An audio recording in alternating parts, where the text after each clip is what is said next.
let them share the powers meant for each one alone. Do you agree? Yes, Your Honor. Okay. As one who will spend the money that was appropriated, has the executive department issued rules for how its agencies will implement the legislator's choice of the project? Is there such a rules and regulations issued by the executive department on how to deal with PDAP or the pork barrel? Well, we go first by what the The Congress... one in the GA. Well, we go by what the Congress has laid down. There is a... I mean, the special rules that will try to protect the government, rules that precisely will see to it that the matter of spending the PDAP will be done properly, because the way I look at it, in the last so many years, the government or the people has been a victim of misspending of the PDAP. Is there no executive rule there is, Your Honor. implementing rules for this? There is, Your Honor, and it's not even just an executive give us rule. send It is us a the law, copy? Your Honor, the state accounting code. The state accounting code is a PD. It says all heads of agency... Yeah, but that's an accounting rule. No, Your Honor, it is a law. It is a law. It is the state accounting code. Yeah, but that's a state accounting. I'm It is- referring to That's why I'm saying, the Your Honor, executive part. Not the accounting, is the recording and check and all. but it's the way it important, will be Your dealt with. Honor, because as the COA itself said in the report, So, well, Section 2 of the Okay, accounting that's code clear enough. says... There's no separate executive issuance governing this. There are, Your Honor. Can you give us copies of that? Yes, Your Honor. Okay. As I said, there is the COA circular of 2007, and as the Chief Justice pointed out, there is a GPPB circular. There is, of course, the Procurement Act, Your Honor. I'm asking for executive regulation. You're answering me with COA. I'm asking is whether there is an executive department issued implementing rules to deal with PDAP. We will give you copies, Your Honor, yes, that's of what I'm the asking for. national budget circulars of the DBM. All right. Now, dealing with PDAP precisely. Okay. Now, in Marcos' time, he issued the Malampaya law that gave the president broad authority to decide where to spend the incomes from the country's gas fields. Now, did Congress, during the time that its members have been enjoying these pork barrel funds, ever attempt to amend the Malampaya law so Congress can get the money, about 25 billion, and be the one to decide for what it will be spent? Has there ever been any attempt by Congress to do that? I As do far not- as you know. I do not know, Your Honor. Okay.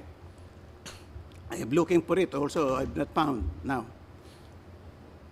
don't you think that this has resulted in you get your 25 billion PDAP and I get my 25 billion Malampaya that we can promptly spend the way we want, no? The President has his 25 billion Malampaya, and the Congress, senators and congressmen have their 25 billion PDAP. Does it not sound like that? It does not, Your Honor. The Palampaya Fund under Presidential Decree 910 has specified uses and applications, Your Honor. Surprisingly, the amount is about the same, no? About No, Your Honor. 25 billion. They are not the same because Malampaya is not Well, a... more or less. I'm not saying exactly the same. No, can I explain, Your Honor? They are not the same, Your Honor. I understanding the I'm referring balance... to the amount. The balance, as I understand, is 130 billion. No, annually. I was looking at the annual. I know the balance is big.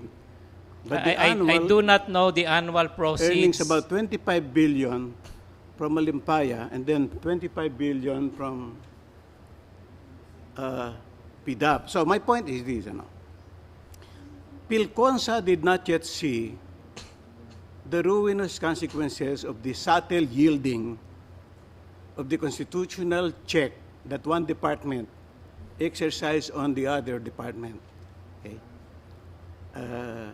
Nagiging walang pakialaman, no? So even when certain lawmakers were giving money to NGOs contrary to the prohibitions of the GA itself, which you pointed out to us, the executive department has permitted the releasing of money to such NGOs because they can be done only through the executive department. And those anomalous uses of the PDAP has taken place. This is not referring to the Pinoy administration, no? Because as you pointed out, this has been, in fact, the government filed actions against on the basis of 2009, etc., no? Earlier. So this is something that I don't blame the administration. But I'm saying that because of the mutuality of interest, there's been a yielding of some of the checks. The check that legislature exercises in fixing the items.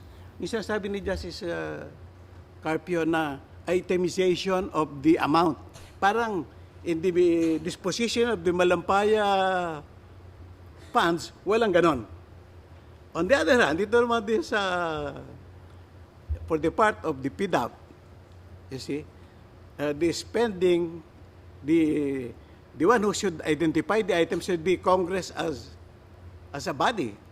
But this one, several items, 200 million for one and then 100 million for the other, they are determined by, the items are determined by the individual members, etc.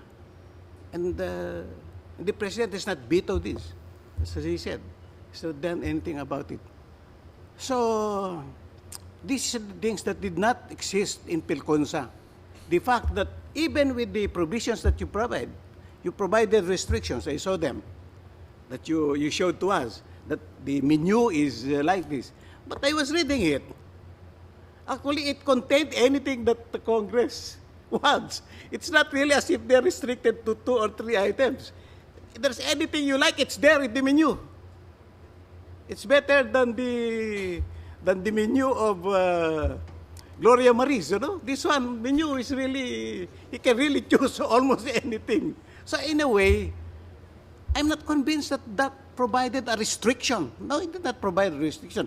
Because the congressman can spend, imbis na umorder siya ng menu some selections, he can spend all his money, soap money in NGO or something, just one. So there's no real restriction, those things that you showed us.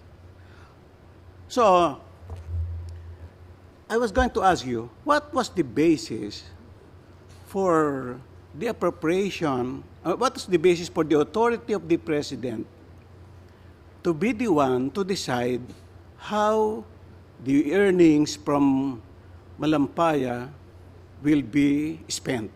What is the authority of the President? The PD. On what is the constitutional basis of a law that appropriates about 1.5% of the national budget?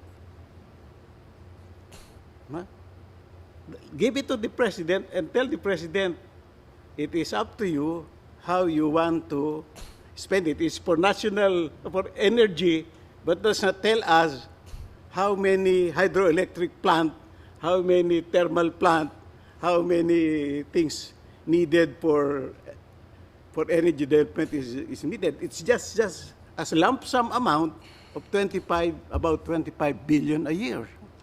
Can you answer that? The basis, Your Honor, is the presidential decree is an act of the lawmaker, the lawmaking body. No, what provision of the Constitution is it based? The power of the purse, Your Honor. The power of the Congress to appropriate money for a public purpose. No, but the appropriation provided in the General Appropriations Act provide for an appropriations law. Even special funds have to have an appropriations law. But this one is not an appropriations law. The presidential decree is really a creation of a certain body it is a creation to of the manage all these things. Pero idinagdag on, this is not an appropriations law. And so, you tell me what section of the Constitution, what provision of the Constitution are you relying on? Can I get my copy? Please.